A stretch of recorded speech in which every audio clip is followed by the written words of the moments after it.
Madame, Monsieur, bonsoir. Heureux qui, comme Gauthier, a fait un beau voyage, le skipper français a remporté aujourd'hui la 2e édition du Vendée Globe en arrivant à 16h24 très précisément au port des Sables d'Olonne, terme d'un tour du monde en solitaire sans escale et sans assistance. Environ 46 000 km parcourus en 110 jours, 2 heures, 22 minutes et 39 secondes. Reportage de nos envoyés spéciaux Yann Lavoie et Jean-Louis Normandin avec tout d'abord les premières impressions du vainqueur à terre. À terre, depuis une poignée de secondes seulement, le premier regard d'Alain Gauthier va à son bateau. Ah, il est un super bateau. Et puis le voir de l'extérieur, c'est pas souvent que ça m'arrive. Il est comme neuf, on dirait qu'il sort du chantier. Retour en arrière, 16h20, Alain Gauthier est assis à la barre. On imagine le choc pour ce solitaire escorté par des dizaines d'embarcations. On imagine la difficulté pour lui de digérer si rapidement tous ces instants merveilleux. 16h22, c'est la victoire, le tour du monde est bouclé en 110 jours. Alain d'ordinaire si réservé, extériorise sa joie, ses jambes le portent de nouveau. Ses premiers mots par radio seront pour Philippe Gentot, l'organisateur.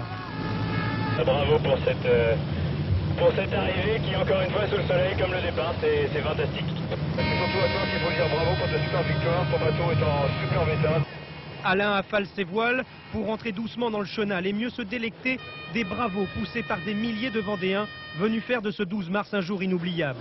Sandrine, sa compagne, est radieuse, les retrouvailles sont pathétiques.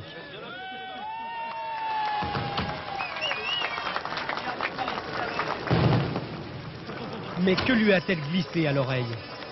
Que sa nouvelle coupe de cheveux lui allait très bien. Le retour du bonhomme sur la terre ferme méritait un plus grand respect, mais personne ne voulait manquer ses premiers mots qui sont allés à De Brock, valeureux adversaire, à Nigel Burgess, décédé après quelques jours de course, et puis au public venu l'accueillir. On sait qu'on va être bien accueillis, mais ça dépasse toujours l'entendement et ce à quoi on pensait. Il y avait du respect, de l'admiration dans les yeux de chacun cet après-midi. C'est pas tous les jours que l'on croise un champion.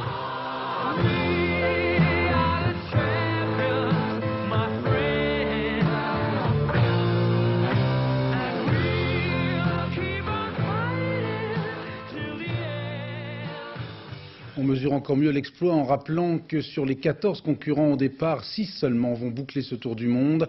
En rappelant surtout que cette course a été endeuillée par une double disparition, celle de Mike Plant et de Nigel Burgess.